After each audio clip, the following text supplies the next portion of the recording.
and welcome to another Smaulgld live stream. Today is August 23rd. It's Thursday, 2018, and tonight's topic is what happens if Trump gets impeached. We're going to take a break again from our gold, silver, and crypto and economics discussion and take a look at some more macro political concepts and how they indeed might affect the markets going forward in the next 6 to 8 months.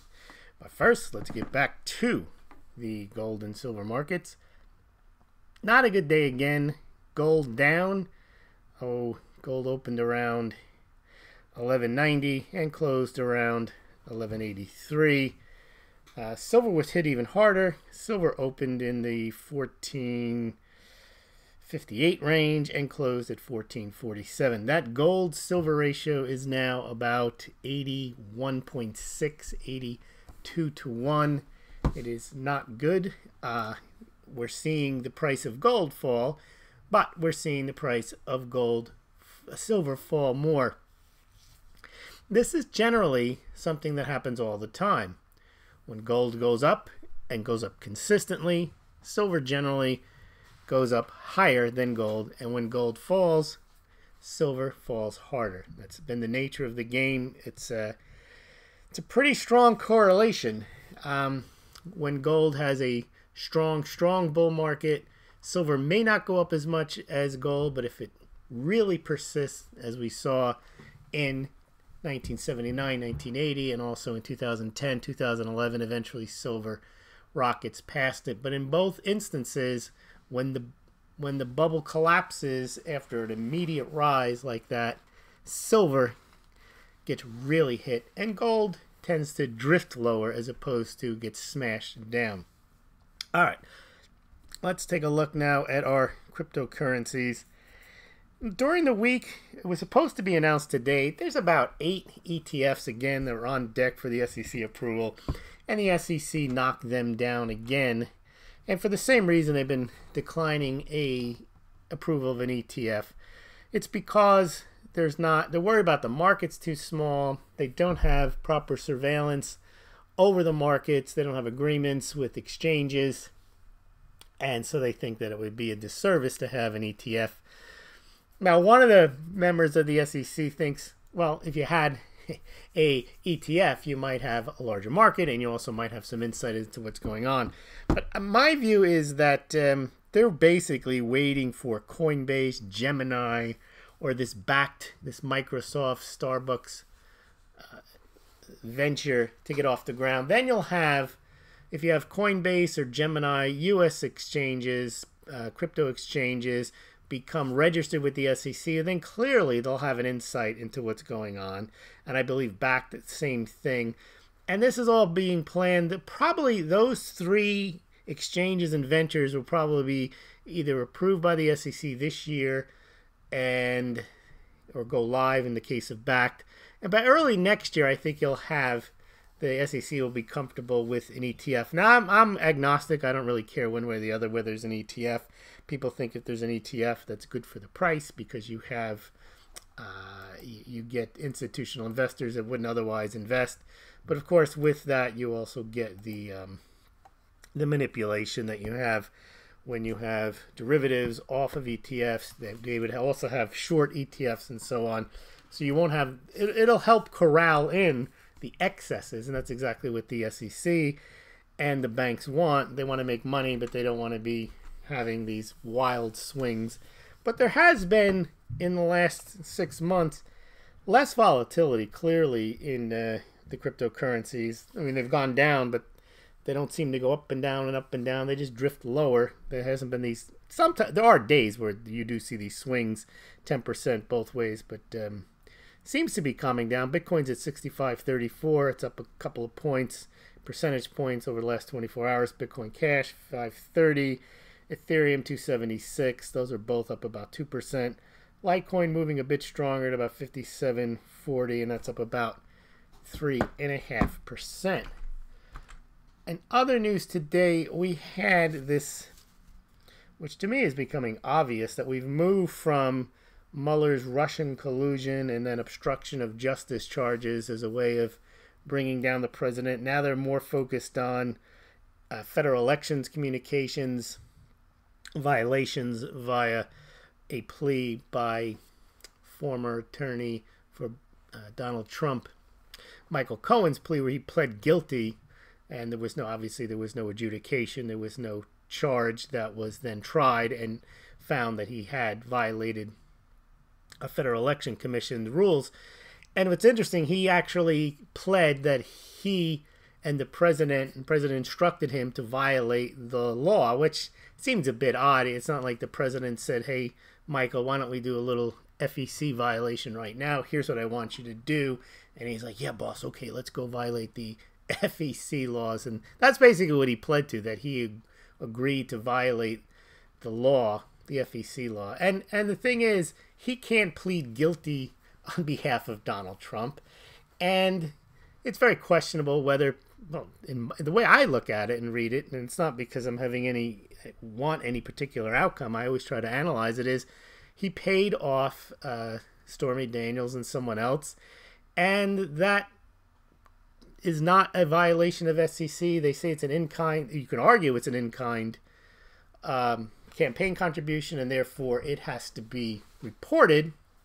But according to the FEC rules, the Federal Election Commission rules, it has to be solely for the benefit of the election. If you have other reasons why you might have made that expenditure, business or personal, then it's not an FEC reportable event.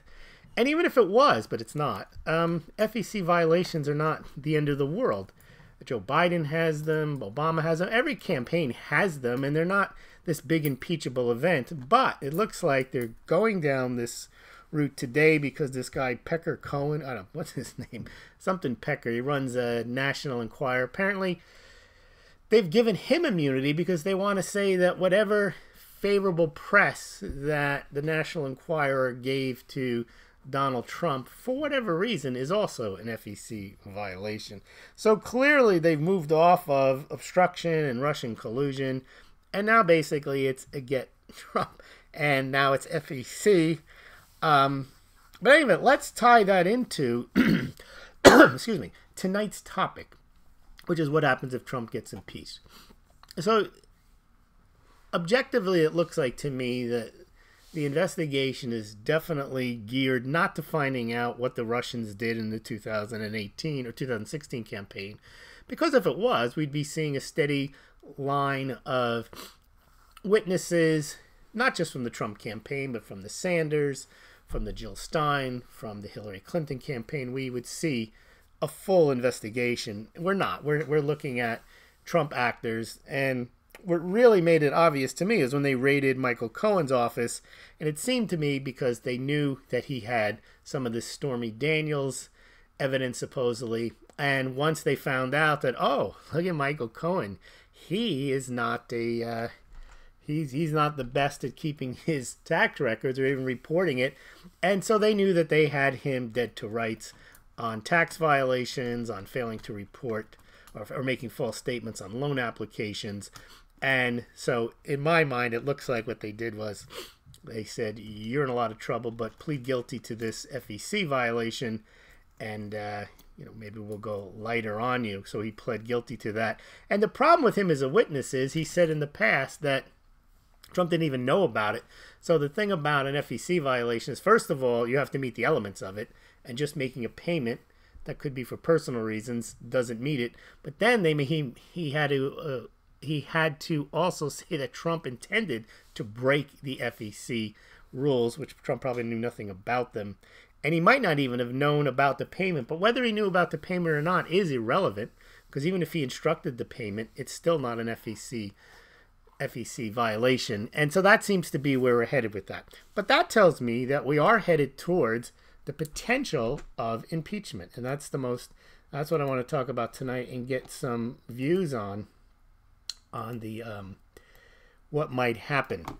So it seems that the strategy has been, since Donald Trump has been elected, is to oust him from the presidency. Not to stop his agenda, but basically to oust him, which is a little odd, because normally when you have a president, what the Republicans did with Obama was they try to oppose everything he did, and they were called the party of no, the party of obstruction. And that's to be expected. That's what a party is supposed to do when, not supposed to do, but you can expect that that's what they would do. Not put country over party and so on. But that's typical. That's what parties do, is if they think the president isn't acting in their interest, they try to stop his agenda. In this case, they have tried to stop Trump's agenda, but they think the best way to stop that agenda is by discrediting him and then removing him. And that's where this impeachment has come up. And up until, I would say, a couple of weeks ago, they had been focused on Russian collusion and also obstruction of justice. Now, those cases, if you go through them, if there was Russian collusion, we probably would have heard about it. And it seems that the people that were the supposed players in Russian collusion, Flynn, Papadopoulos, they got indicted, but not for Russian collusion, but for making false statements to the FBI. And we also saw today Lanny Davis, who is Michael Cohen's personal attorney, it seems, although I don't know in what capacity he represents him other than to go on TV and talk about him. He said today absolutely unequivocally that Michael Cohen was not in the Czech Republic, and there's supposedly in the Steele dossier there's something where Cohen goes to Czech Republic and meets with Russians and so on. So that part of the story doesn't seem to be very strong. Now, I know a lot of people believe it, and I think it's because they want to believe it. There has not been really any evidence other than then there was a meeting with Donald Trump Jr. with Russians at Trump Tower. But again, taking a meeting, I'm not sure that's collusion. And then what was discussed at that meeting was about some diplomat. It didn't have anything to do with the campaign, at least of what they've said. And there's also some talk that that meeting was set up by the Clinton campaign. So all of this is very flimsy evidence from what we've seen. And I think they realize now that they have managed to convince a certain portion of the population that there's Russian collusion, that Trump obstructed justice. But I think they're only reaching the people who want to believe that. Not the people, they're certainly not reaching the Trump supporters. The Trump supporters wouldn't believe anything that Trump did anything wrong. So you're not going to reach them with that. But I think they haven't reached the speculative, the skeptical middle that Trump is somehow Putin's puppet, a Russian agent. I don't think that has spilled over. And it's because they haven't really made a strong case. And now I think they want to show that he's like a bad guy and that he has bad guys around him. People that don't pay their taxes, people that don't register, people that make shady deals, people that lie on loan applications. And even that probably would not impact Trump supporters or even the middle, because so there's bad people around Trump, there's bad people around everyone. And in a sense, how would you know? How would you know that your business partners or friends or whoever cheat on their taxes? It's not something they would go around telling you, or they'd already be arrested.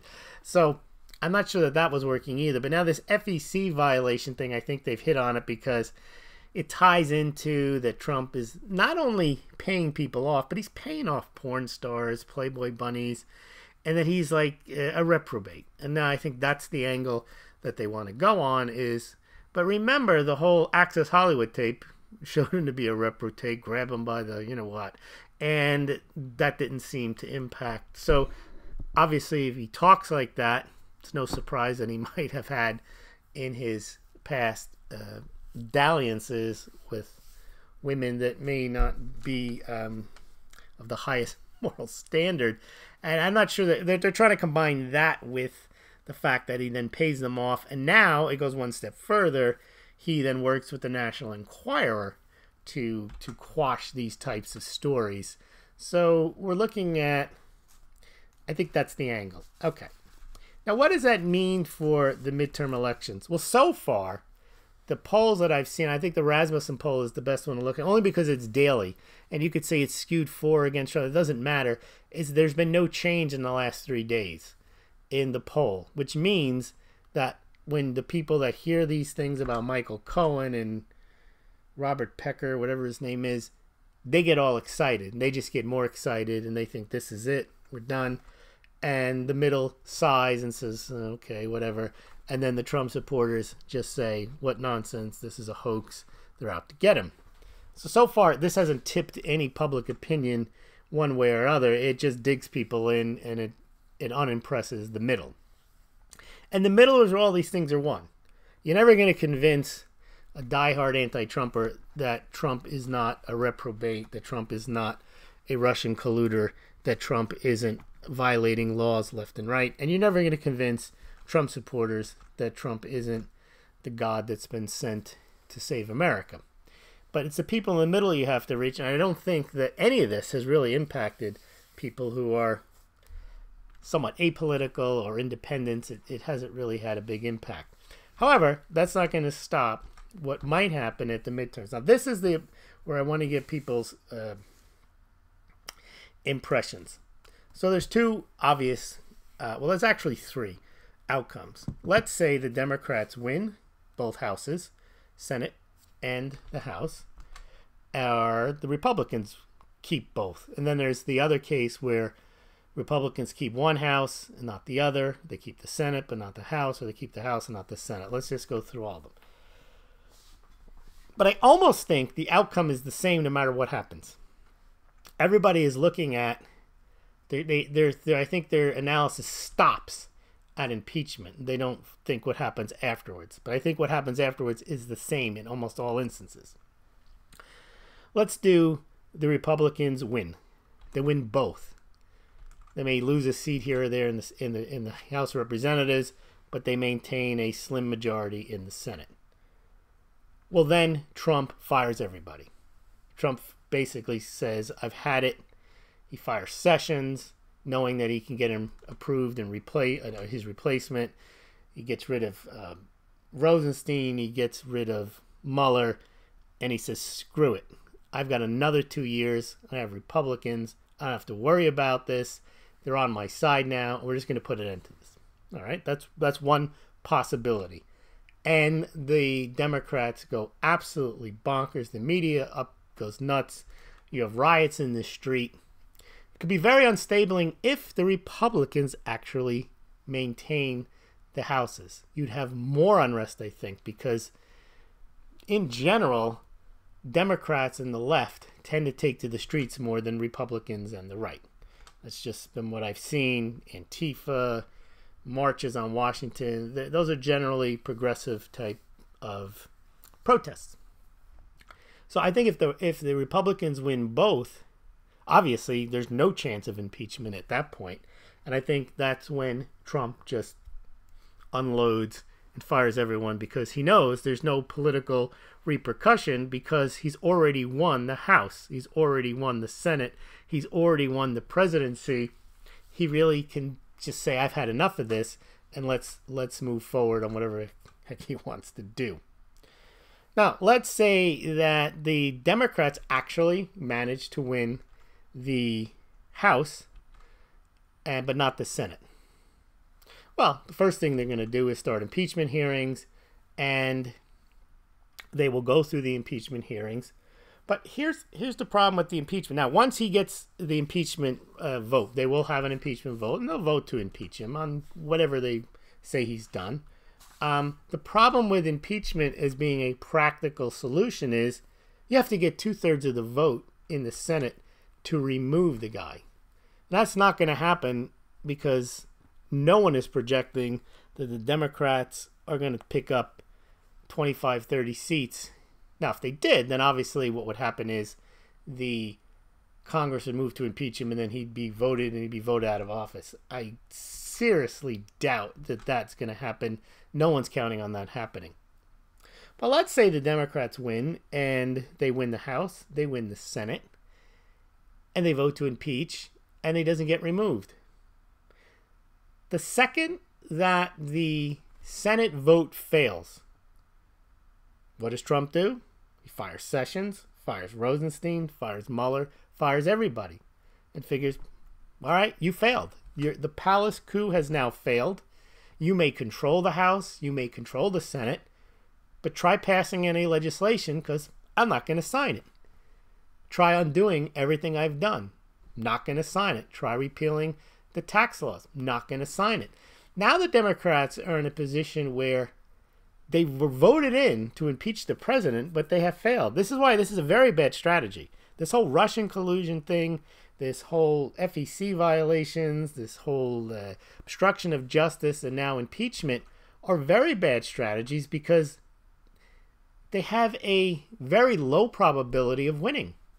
And if you lose after spending 2 years, 3 years, maybe even 4 years trying this, you have not moved forward your agenda. You have not moved forward your opposition. You haven't placed in front of the people what Democrats stand for. You don't have heroes. You have just a bunch of people who complained that they wanted to impeach the president, and they failed. And that means by the time 2020 comes around, what do they run on other than the same thing they ran on for the last 4 years is we now have to vote him out. Well,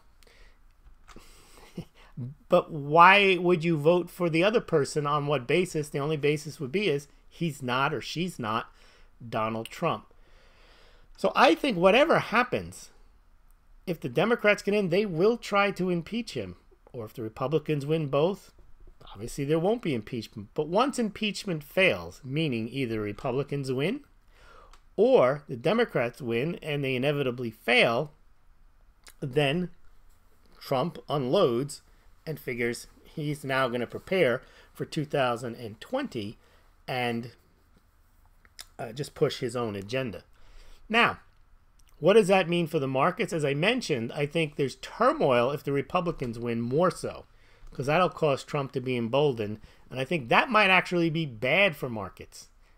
But maybe not. It may be that people just say, oh, well, now we have the certainty. And unless the protests get out of hand, meaning really out of hand, like they're real civil unrest, then I think the markets will shrug it off and they'll just say, okay, well, they're going to complain. They're in the minority. It's not a big deal. Now, let's say the Democrats win, but they fail to get rid of Trump. You may have an impact on the markets that you have a split Congress. You're not going to be able to pass legislation. But that the markets might also say is good because that means you maintain the status quo. You don't have a rollback of anything. And you also don't get, maybe what the markets don't want is maybe they don't want more Trump policies like infrastructure plans, things that might add to the deficit. They might view it as a good thing that the Democrats have a check now on Trump. They have a check, but they don't have a destabilizing impeachment card to play, because I don't even know why people will even push for the impeachment, because you only have to look at what happened when the Republicans tried to impeach Clinton. Yeah, they impeached him. They had the panels. They had the Congress all working on it. And then it gets to the Senate and like, okay, no. And then Clinton carries on and actually became more popular because, you know, you withstand the impeachment process. So I think whatever happens, you're not going to get an impeachment. And it might be worse for the markets if the Republican wins, or it could just be, see, it all depends on what Trump does. I predict that what he'll do after impeachment fails, either because the Republicans win or because the Democrats ultimately are unsuccessful, is he will then end all, I think someone in the comments has already said, he'll release the unredacted IG report. Well, it's not even that. There's also a report coming out on the Russian collusion part. And I think maybe that's going to expose a lot of things, even though it'll say there was no bias in it. But that part of the IG report that hasn't come out yet is probably why they've shifted the focus to FEC violations. I had said when they were working on the first report that Mueller would not want to be the special counsel when the report came out on the Russian collusion, because then he would look bad if there was things in there, as they've said, that it looks like a lot of the Steele dossier was fake and that they used it for the Pfizer warrant and so on, and that Mueller would not want to be the sitting special counsel if the IG report exposed in any way that the investigation was somewhat of a sham. And I think that's why he shifted now away from Russian collusion and away from this obstruction of justice, and that's why they went into overdrive a few months ago by raiding Michael Cohen's office to make sure they had something else going on, and now they have this other angle. Cohen, they put the screws to him, and now they have FEC potential violations. Now they're going after the National Enquirer. And if they can keep that going in the public mind, they think, well, maybe they can get impeachment on that. And I would also imagine that it's possible that by the time the midterm elections are over and done with, that Mueller has already wrapped up the Russian investigation, unless you have a scathing report. But remember, what's going on with Cohen is not special counsel stuff. That's in the 2nd District of New York, and that may end up being a separate case. And then there's also the Trump Foundation case. So they're going to try to tie him up on other things, but it may be they've already realized that the Russian collusion, obstruction of justice charges are not going to work. So they tried to keep other misdeeds in the public eye in the way of the Trump Foundation investigation from the New York attorney, and then also this FEC thing where you've got Michael Cohen, and now you have the this Pecker guy from the National Enquirer.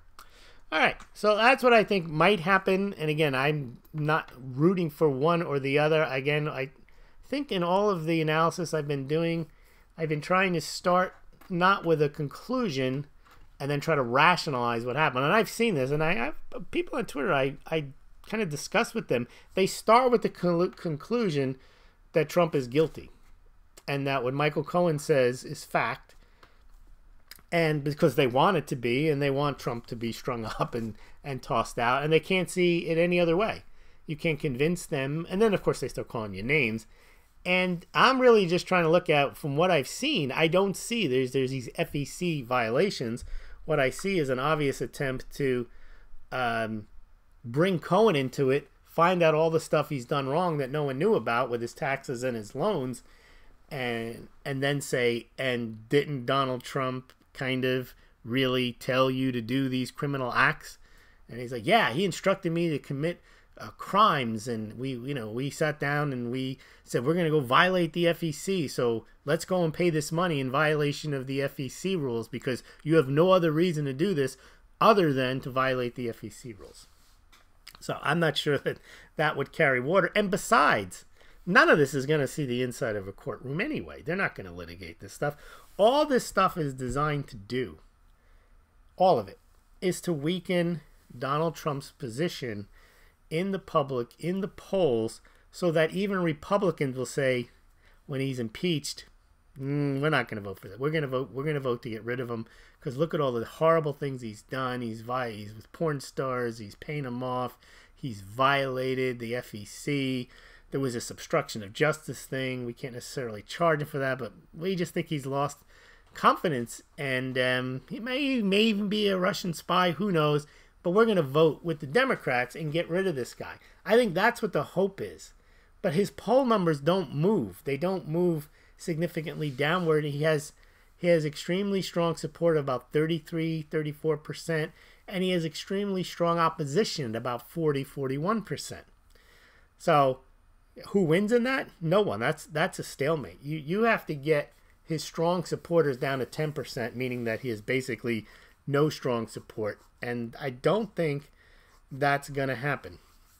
In fact, I'm positive it's not going to happen because whatever Trump they're accusing of him now, people that like Trump don't think that's, they say, yeah, okay, well, he's a rough and tumble real estate developer. He's a playboy. And what do you want from me? They don't care about that stuff.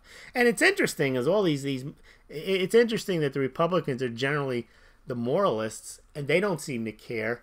And it's the Democrats complaining that he's amoral when they generally are more socially liberal on a lot of this stuff and they don't care and they look the other way on this. But anyway, let's take a look at some of the questions here. De La Ville, I wish he would release the unredacted IG report. In addition, during this recess, he could fire both Sessions and Rosenstein to pick up congressional approval. Could he not? He might not, because there are people in Congress, although Flimsy Graham has moved over to his side. Originally, Graham was like, he said, you better not fire Mueller, you better not fire Mueller. Now he thinks he should fire Mueller. I think Graham is classic in that I think he just likes to be on the side that's winning. And I think that he does not want... He is no longer like John McCain and opposing the president.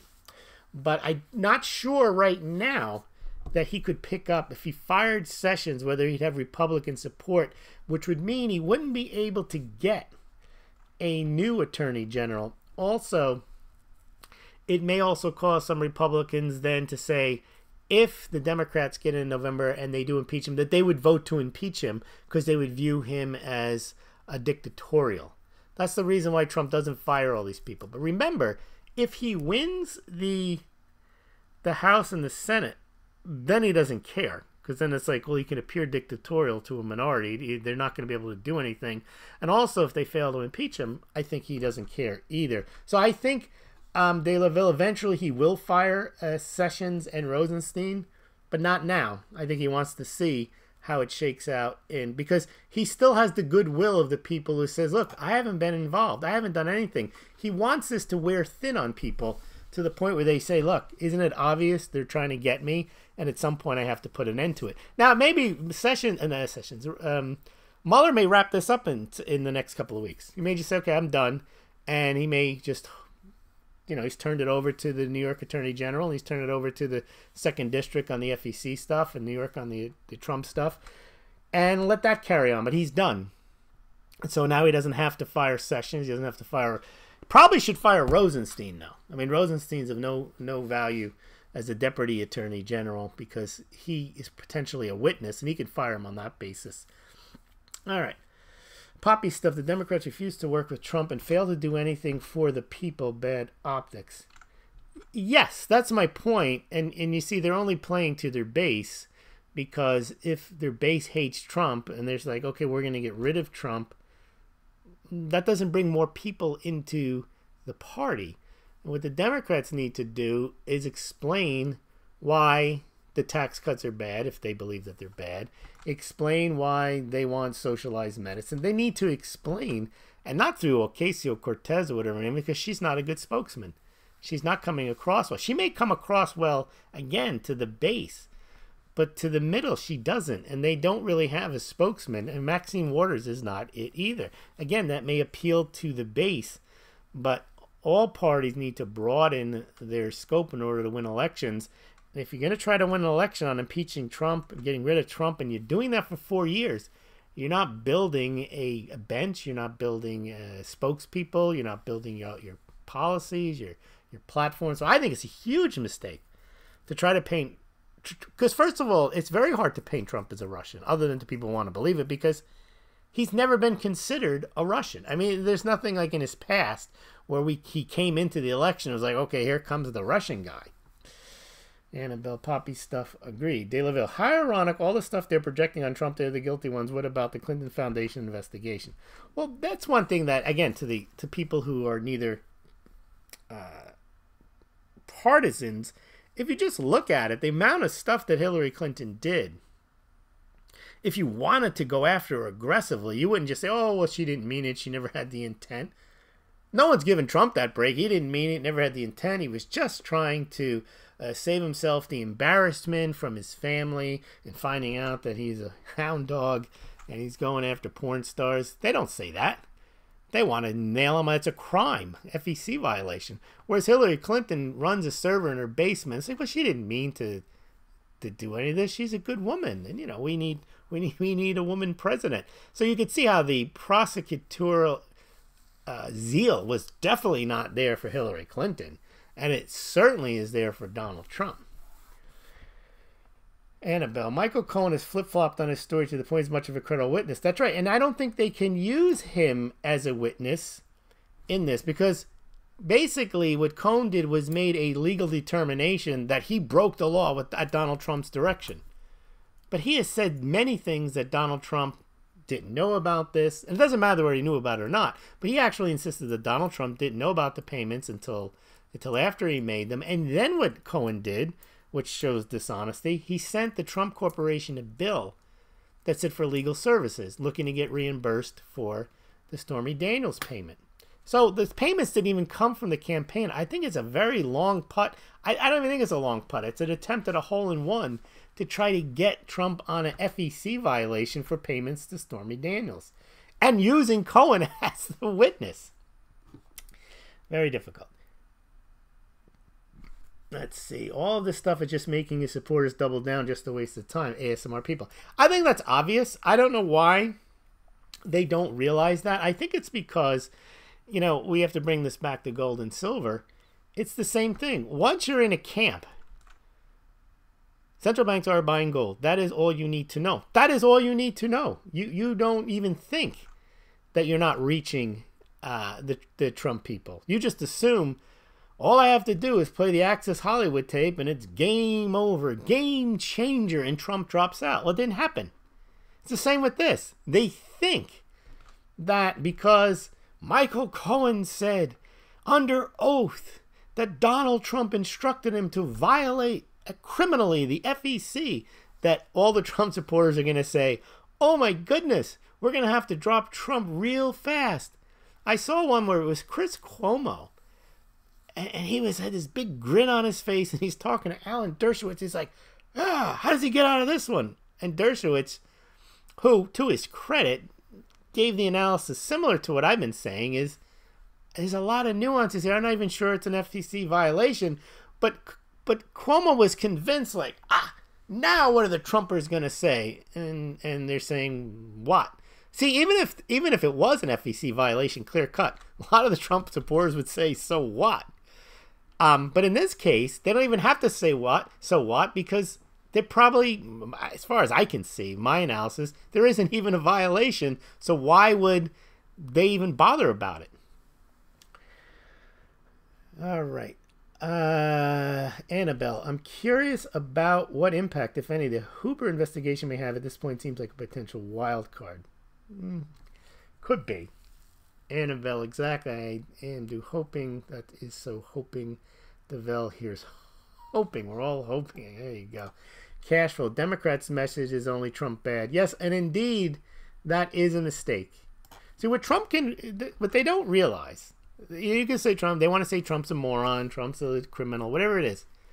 But Trump does have a message. Oh, how can you say he has a message? No, he does. He can say the economy is doing well. Tax cuts are good. His tariffs are working. You could disagree with these things. But he clearly has a message of things that he's done. He's appointed Supreme Court justices. He's appointed 26 appellate court justices. He's building the wall. He has a message. You may disagree with it, but he does have a message, and it's consistent. He wants tax cuts, lower regulations. And these are the reason I think it's a mistake. What they should be doing is saying tax cuts are bad, okay? They should be saying that the wall is bad. They should be saying a lot of things other than just he's a bad guy, he's a racist, he's a misogynist, and he's got to go. That's only going to appeal to people who are hardcore against it. But they assume that anyone with a brain has got to be against them. And they refuse to think that there's people that don't think like they do. And that is a mistake when you debate. That is a mistake when you go out into the world assuming everyone's like you. That's not how the world works. I mean, they have to realize, and they keep insisting, well, Hillary got the popular vote. Yeah, because of California. But even so, it's not like Donald Trump got 8 votes. He still got 62.5 million votes, and Hillary got 65 million votes. It's not like he didn't get any votes and that there's not significant portions of the population that support him. But they're not willing to look at that, and that's to their detriment. That is clearly to their detriment. All right, I want to thank everybody. We'll be back tomorrow night at 8 o'clock Eastern Standard Time. Oh, by the way, I was on Crush the Street, which is a channel. It's up now. I spoke with Kenneth Amaduri.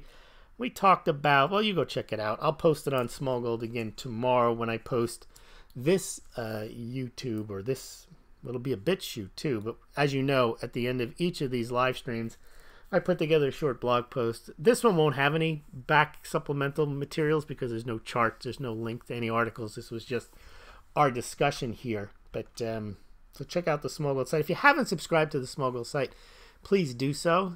That's the best place to make sure that you stay in touch. Also, I'm starting to post on BitTube. You can check that out. And I'm on Minds and Steemit and Facebook and Twitter and Gab.